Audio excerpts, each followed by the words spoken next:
आप लोग कैसे हैं। आशा करता हूँ आज का सुंदर वचन आपके बीच में फिर से एक बार मैं आपके बीच में लेकर आया हूँ।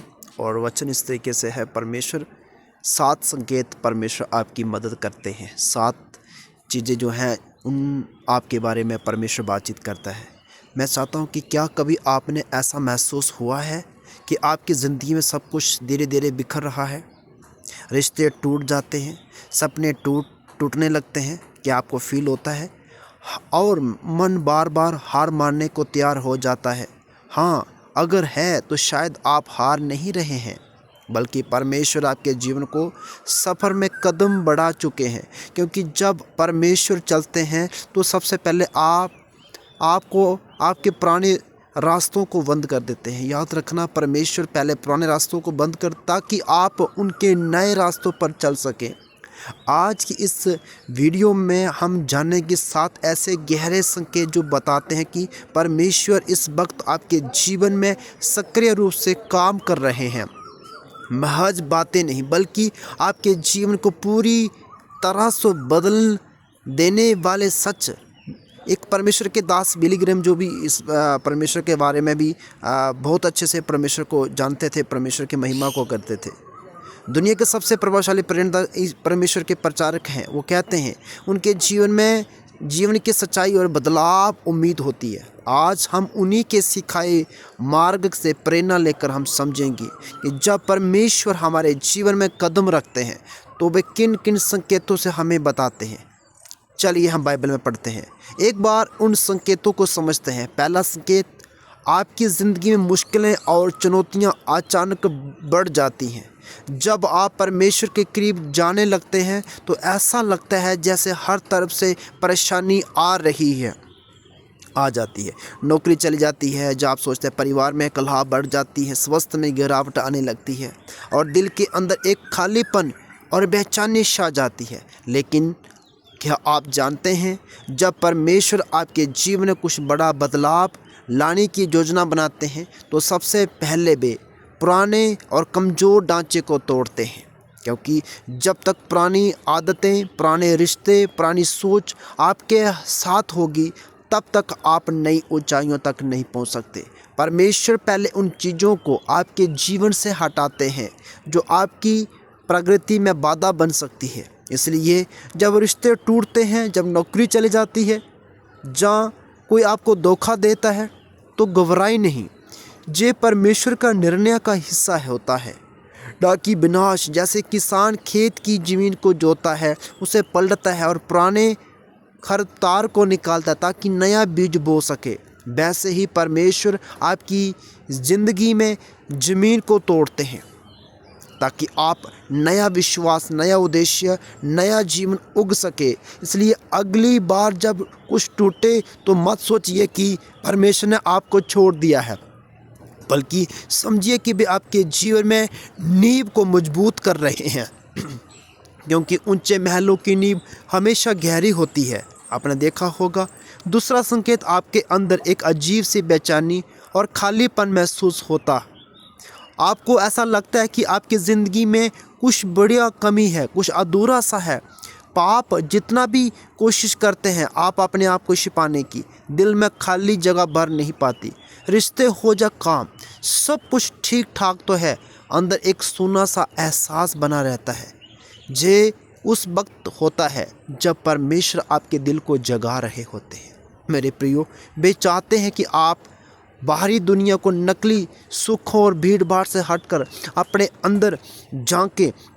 वे आपको अपने भीतर की आवाज़ सुनने को मजबूर करते हैं। इस बेचैनी का मतलब है कि परमेश्वर आपको कुछ बड़ा देने वाले हैं, पर पहले वे आपकी आत्मा की सफाई कर रहे हैं।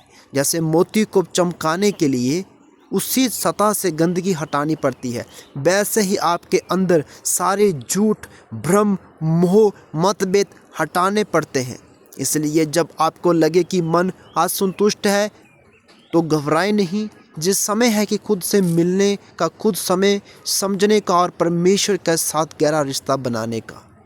क्योंकि ऊंचे संकेत महलों की नींव हमेशा गहरी होती है। संकेत नंबर 3, आपके पुराने दोस्त, रिश्तेदार या जान पहचान वाले लोग आपको धीरे धीरे दूर होने लगते हैं। वे लोग जो पहले दिन 3 बार फ़ोन करते थे या 4 बार फ़ोन करते थे, हफ्तों में फ़ोन करते, आज वो समय आ गया कि लोग आपको फ़ोन नहीं करते, आपसे मिलना नहीं चाहते, ताकि आपका दिल हल्का हो जाता। अब उनकी मौजूदगी बोझ जैसी लगती है। आप सोचने लगते हैं क्या मैंने कुछ गलत कर दिया, अब मेरी अहमत ख़त्म हो गई। सच्चाई तो ये है, ना तो आप गलत हैं और ना ही आपकी अहमत घटी है। ये दरअसल परमेश्वर की चुपचाप की गई छटाई है। जब परमेश्वर किसी को आगे बढ़ाना चाहते हैं तो सबसे पहले वह उसे उन लोगों से अलग करते हैं जो उनके बुलाए, उनके रास्तों, उसके उद्देश्यों से मेल नहीं खाते। जिस संगति से आप रहते हैं वे आपकी आत्मा को तो ऊपर उठ सकती है या नीचे गिर सकती है। कभी देखा माली को जब वे बगीचे की छटाई करते हैं वे सबसे पहले सूखी टूटी फालतू टहनियों को हटाता है, क्योंकि अगर वे नहीं हटाए तो नई शाखाएं कभी नहीं उग पाएंगी। आपके जीवन में बदलाव कभी की प्रक्रिया शुरू नहीं हो जे बदलाव की प्रक्रिया शुरू हो चुकी है। दोस्त जो सिर्फ 3 आलस्य मजाक नकारात्मक सोच के जाने जाते हैं, जब आपके जीवन असंगत लगने लगते हैं, ये कोई सुजोग नहीं, ये संकेत है कि जब आप पुराने सांचे को फिट नहीं बैठते। बाइबल कहती है जो ज्ञान चाहता है बुद्धिमान की संगति ढूंढता है, और मूर्ख लोग क्या करते हैं, टट्ठा करते हैं, करने वाले बीच में रहना चाहते हैं। अगर आज आप अकेलेपन में गुजर रहे हैं तो घबराइए मत। ये अलगाव नहीं, ये चैन है। ईश्वर आपको अलग कर रहे हैं ताकि आपको ऊंचा उठा सके। संकेत नंबर 4, आपके भीतर एक अनजानी प्यास जगती है परमेश्वर की और खिंचाव वे है जो पहले आपको साधारण लगती है, जैसे किसी का प्रवचन, किसी की प्रार्थना, कोई आध्यात्मिक वचन। अब वही बातें आपके हृदय को छूने लगती हैं। आप खुद ब खुद उन चीज़ों से दूर हो जाते हैं जो पहले प्रिय थी, चाहे वे सोशल मीडिया और इंस्टाग्राम, और जहाँ मनोरंजन की बातें आती हैं उन चीज़ों को आपकी ओर झुकता है। जहाँ कुछ सच्चा शांति देने वाला स्थायी मिले। जे सब यूं ही नहीं हो रहा, जे उस परमेश्वर का बुलावा है जो आपको वापस अपने पास खींच रहे हैं। जब आत्मा परिवर्तन आता है तो सबसे पहले रुचियां बदलती हैं। आपके मन अब भीड़ भाड़ में नहीं मरता, बल्कि एकांत में परम शांति खोजता है। जैसे किसी बंजर जमीन में पहली बारिश की बूंदें गिरती हैं, वैसे आपकी आत्मा अब ईश्वरीय क्षण महसूस करने लगती है। मेरे प्रियो, हम प्रभु के दास ने पत्रस में लिखा है कि प्रभु ने हमें अपने लिए रचा। जब तक हम तुझ में विश्राम नहीं पाते हमारा हृदय शांत रहता है। अगर हम इस समय एक अजीब सी तड़प, बेचैनी या तलाश महसूस कर रहे हैं तो ये मत समझिए कि कुछ गलत हो रहा है, बल्कि ये पवित्र खिंचाव है जो आपके असली स्रोत की ओर ले जा रहा है। संकेत नंबर 5, अब आपका मन केवल रोज़मर्रा के कामों में संतुष्ट नहीं होता। पैसे कमाने, नौकरी करने, घूमने फिरने, दोस्तों से मिलने, सब अब कोई ठहराव नहीं दिखता। आपके भीतर एक आवाज़ उठती है, क्या यही जीवन है? क्या मैं इसी बड़े मकसद के लिए नहीं बना? आप अपने जीवन को गहराई से देखने लगते हैं। आप सोचते हैं मेरा जन्म क्यों हुआ, मुझे धरती पर क्या करना है। ये सिर्फ आत्मा मंथन नहीं, ये परमेश्वर की योजना का पहला पड़ाव है। जब कोई आत्मा जागती है तो उसे पुरानी चीज़ें बासी लगने लगती हैं। वे आप सच्चाई, उद्देश्य और अर्थात की तलाश करती है। यही लक्षण होता है जब ईश्वर धीरे धीरे आपके कंधे पर हाथ रख कर कहते हैं, बेटा अब समय है मेरी योजना में प्रवेश करने का।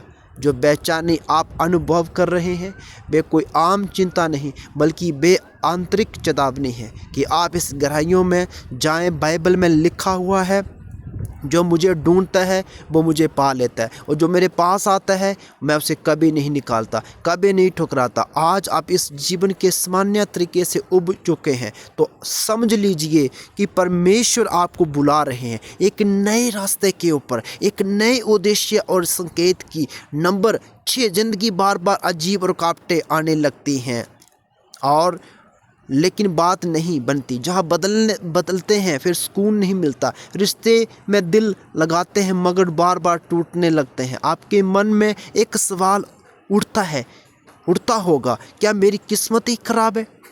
लेकिन जरा रुकिए, क्या कभी आपने सोचा कि ये रुकावटें किसी संकेत की तरह है? कभी कभी ये बाधाएं परमेश्वर की ओर से भेजे गए नर्म झटके होते हैं, आपको ये बताने के लिए कि आप गलत रास्ते पर चल रहे हैं। परमेश्वर जब देखते हैं उनका बच्चा अंधी में भाग जा रहा है, वे धीरे धीरे रास्ते बंद करने लगते हैं ताकि आप इस दरवाजे की ओर लौटे जिसे उन्होंने आपके लिए खोला है। हम जब तक अपनी योजनाओं में खोए रहते हैं तब तक हम परमेश्वर की योजना दिखती ही नहीं, और जब सारी योजनाएं विफल हो जाती हैं तभी इंसान ऊपर देखता है और कहता है अब बस तू ही बचा है प्रभु। तो अगर आज आपकी ज़िंदगी की हर दीवार बनकर खड़ी हो गई तो घबराइए मत। हो सकता है ईश्वर कह रहे हैं बेटा अब मेरी ओर लौट आ, मैं जो तय किया है वे इससे कहीं सुंदर है। संकेत नंबर 7, एक दिन सब कुछ छीन जाने का डर अनुभव। जिंदगी में कुछ क्षण ऐसे आते हैं जब एक ही दिन सब कुछ बिखर जाता है। आप अपने सबने अपनी साथ नहीं रहते, जिन पर भरोसा था वे पीठ दिखाते हैं। फिर कोई ऐसा हादसा होता है जो आपके भीतर झकझोर के रख देता है। आप सोचते हैं अब मेरे पास कुछ नहीं बचा, मैं ख़त्म हो गया। लेकिन क्या आपने ध्यान दिया, जब हम सब कुछ खो देते हैं तभी हमारे भीतर एक गहरा सन्नाटा उतरता है, और उस सन्नाटे से पहली बार हम परमेश्वर की पूरी सच्चाई से पुकारते हैं। दिल जब टूटता है तो आप अपने आप को क्या करते हैं, परमेश्वर को और अपने आप को इशारा करते हैं। परमेश्वर को कहते हैं परमेश्वर मेरे अंदर आ, प्रभु मैं टूटा हूँ, परमेश्वर मेरे ढांचे को फिर से खड़ा कर। प्रभु मैं अंदर एक ऐसी अंधेरी गिरावट छुपी हुई है, परमेश्वर अब मुझे संभाल। मैं 7 संकेत जो मैंने महसूस किए हैं प्रभु, और परमेश्वर कहता है अब मैं तेरे अंदर से आवाज़ के रूप में बात कर रहा हूँ।